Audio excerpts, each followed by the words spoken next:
देखिए next question हमें ये दिया हुआ है कि ऑल बर्ड्स आर एनिमल्स। पहली प्रेमिस हमें ये दी हुई है और सेकंड प्रेमिस दी हुई है कि ऑल फिशेस आर एनिमल्स।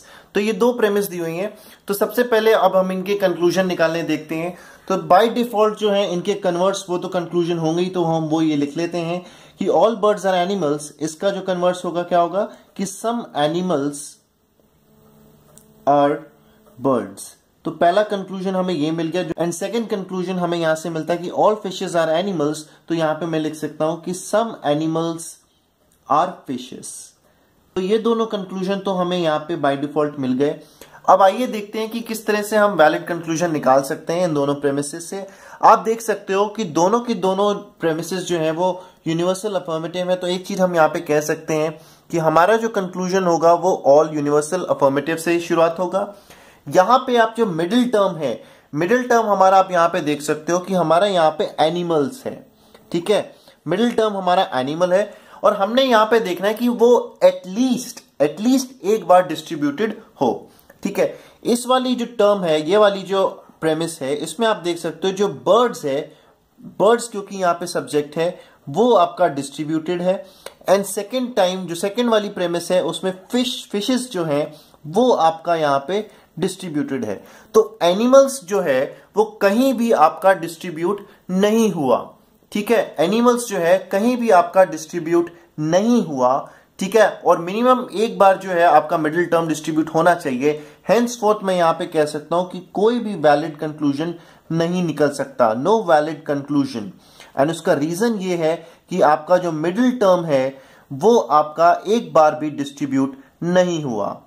ठीक है, मिडिल टर्म आपका एक बार भी डिस्ट्रीब्यूट नहीं हुआ। तो इन दोनों से मैं कोई भी वैलिड कंक्लूजन नहीं निकाल सकता एक्सेप्ट दीज टू।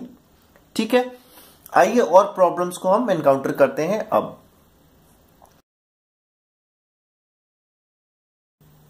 देखिए इसी क्वेश्चन को अगर मैं वेन डायग्राम से सॉल्व करूं तो पहली प्रेमिस से आप देख सकते हो कि all birds are animal. That means यहां पे हमारी ये बर्ड्स हैं। ठीक है, मैं यहां पे लिख लेता हूं बर्ड्स। ये ऑल बर्ड्स आर एनिमल्स, तो ये एनिमल्स के अंदर आती हैं।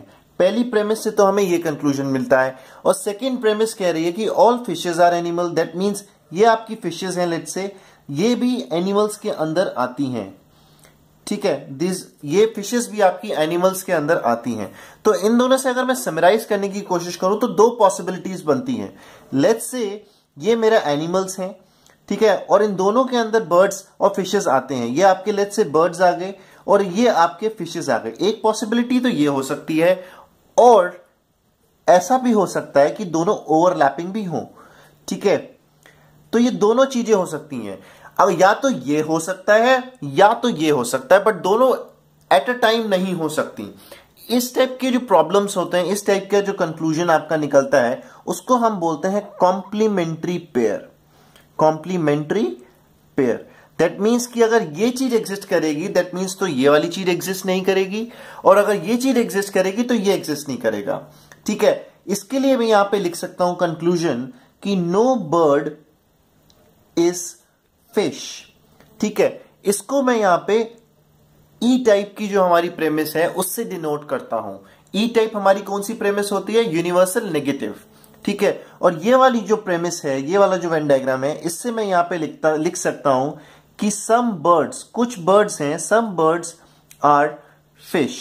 ठीक है, एग्जैक्टली सम बर्ड्स कुछ फिश की तरह हो सकती हैं, और ये हमारी आई टाइप की प्रेमिस हो सकती है जिसको हम पर्टिकुलर अफर्मेटिव बोलते हैं।